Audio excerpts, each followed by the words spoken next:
welcome to my channel. I'm Tiffany, a retired librarian turned homeschool mom. And in this video, we're going to, also in order to kind of give something for the little kids, when I'm covering Angel Island, which is a little bit more tougher of a topic. And I think most of the books I'm covering are much older, so I'm choosing to cover just some younger kids stuff for Asian American History Month, while I'm also covering Angel Island. So this is a place for Mulan. Yes, it's Mulan. Yes, this is based on Disney. No, I didn't realize when I grabbed this from the library. But it's still a cute little story. And Mulan is literally my favorite Disney animation. I have not seen the live action. I have heard horror stories about how they completely destroyed the story. And it pissed off everybody.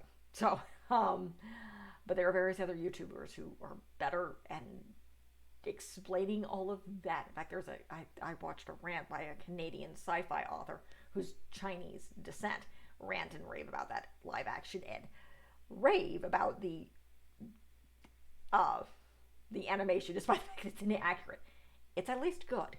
So this is, however, a great little story. So if your child isn't into Mulan, she's into Disney princesses. My daughter's kind of getting into Disney princesses, but it's a cute little kind of story about Mulan when she was younger.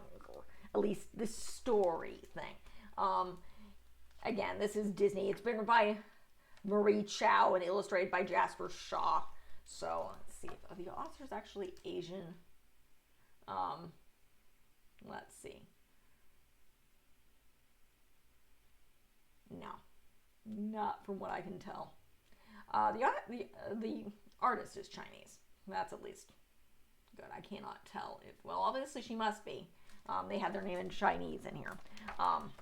But, you know, technically Mulan, I believe, is Mongolian or somewhere closer to that. That's the legend. We're not going there. Maybe one of these days I'll do one of my reviews of that actual story. But we're going to look at this book. So this is talking about how Mulan, if you're familiar with the story, she's kind of she's not good at being a girl. At least not a girl in the culture she's living in. So you see her, she's just, she's getting in the mud. She's never refined. Her mother's like, what is wrong with you? And she's like, I'm trying. She wasn't a chicken. Her mother can't really explain what's wrong with her child. And it's like, why can't you be the way you're supposed to be? And she's like, I'm trying. It's like, try harder. Her father tries to teach her calligraphy, but she gets distracted. And the art is really good. This is watercolor, I believe, by the looks of it. It is very, very good. So, and you see her fighting with her thing, and her parents are mad at her, and she goes out riding, and you see the horse that's kind of from the film, and she wanted a place to belong, and then she sees her little sister, which for some reason isn't in the film. It's like, you're weaving, and she's like, I can't do this. And her sister basically tells her, it's like, you're trying to make the thread do what it doesn't want to do. And she's like, yeah, I've been doing that a lot lately. Her dad's like, oh. It's like, yep. The parents kind of realize her dad has a talk with her. It's like, you're not like all the other flowers. You were like this Mongolian tree, which I think is or a cherry tree, definitely pink blossoms at the end of the again, I'm referring to the animation, which I love. It's literally one of my favorites, and one of the last ones I saw in theaters. And she was happy. She would find her place eventually. So it's a cute little book, particularly if your children are Asian American, if they like Disney princesses. Mulan is a great one, because even though she's not a princess, she's not a princess. By any stretch of the imagination, she's not, nor could she ever be a princess, considering who she was. She was a warrior. So, and whether she existed or not is literally up for debate. She is a legend. But again, this is a great book. illustrations are absolutely, utterly beautiful. It's a good children's book. Um, I enjoy reading it, but again, the animation of Mulan is literally one of my favorites because it has this great message of yes, you can be different, and you can accepting who you are and having your family accept you who you are for who you are. It's like Reflection is one of my favorite Disney films because it definitely it strikes a tone in a lot of us.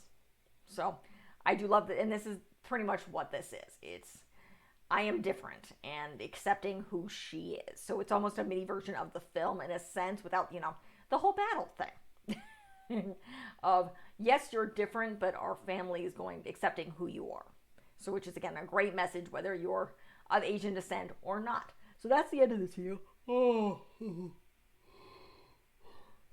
Sorry, I have a small child. And it is almost 8 o'clock at night. And it is April if you want to know when I'm filming this. You guys will be seeing this, I believe, in May of 2024. It's April of 2023. Just to give you an idea. No, this is not April of 2024 when I'm filming this. This is 23. I found this book along with a bunch of the Diwali books that I'm going to be doing come November as impulse checkouts at my public library. And I need to get them back to the library because I've had them for a little bit. And they need to go back, and I think they're on my kids' card. So, if you like what you see, be sure to like and subscribe. Leave a positive comment if you have one. I do cover Asian History Month every year. This year, again, I'm leaning heavily into Angel Island because it's a really interesting topic, but I want to do some more lighter stuff just for the kids because I do like covering children's books, and some of these books, along with Your Color is... I Am Golden, something else that I've also filmed tonight, are great books. I love the illustrations in both of these books, both books. And it's just, it's a little bit more of the lighter side rather than Angel Island, which notably is Western immigration from Asia through San Francisco. It's dark. It's just a little dark. Just a little dark. So I'm trying to do some of the kid stuff, and I love doing the children's books as well. So I cover Black American History Month. I'm covering Ellis Island next month. As I mentioned, I'm doing Beauty and the Beast, and this is in September. I think August I'm doing food. October I'm covering space. November I'm covering Diwali, which is a Hindu festival of lights. Then I'm going to mysteries for December. And then if you want to kind of check out what else I've done here in 2024, I covered last month, which would have been April, I would have covered Titanic. I covered women's history in March. Normally I cover Irish history, so I do have a catalog of that stuff. I covered Black History Month. I do that pretty much every February. And then I covered some more intense hobbies in January. Brain. Again, it's almost 8 o'clock at night. Yawning. I have a 3-year-old. By the time you guys see this, she'll be almost 5. That's scary to me. She's almost 4 now. Extremely smart child. Dangerous. Dangerous being a smart child. She's starting to outsmart her parents, and she's not even 4 yet.